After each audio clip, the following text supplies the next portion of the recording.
Huko mwika. Wale wa mama.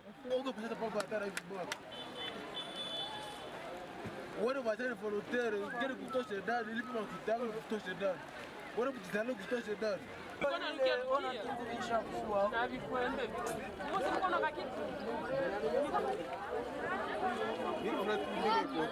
Sasa unasema unaenda kule unarudia.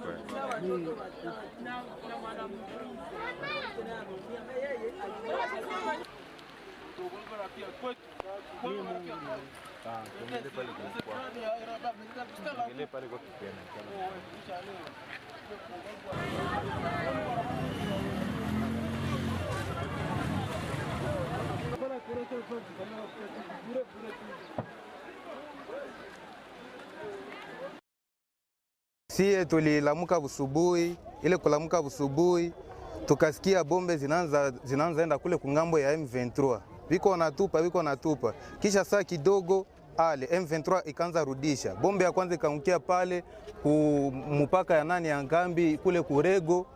Ale ya pili ikaangukia huku chini Bulengo, ya tatu njoo yenye inaanguka hapa. Yenye mimi napasha kuongeza, sisi tunalomba serikali itafute gisi itarudisha amani, tusiendelee kubakia mugiza hivi. Kama basha tuuzisha waseme. Niko hapa juu ya vita, walitukimbiza mweneo yetu, tumekuja jenga kambi, wametuleta mkambi. Sasa probleme na kambi kwetuko sasa, mabombe zinaanza tutesa, wanaanza tupiga mabombe, bombe zinatoka mweneo, wasoda wanakuya, wanajenga, wanatia masilamu mkambi.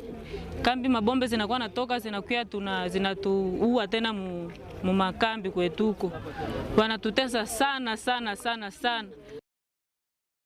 Ilikuwa tu sisi tunaona tu inafika tu inaanguka tu manyumba, jua tungeaginzi ilikuwa tumeona tu inakuwa inaanguka tu katikati ya manyumba na kufai sana. Kuna watu wamekufa? Ndio, watu wamekufa na wengi wamelumia.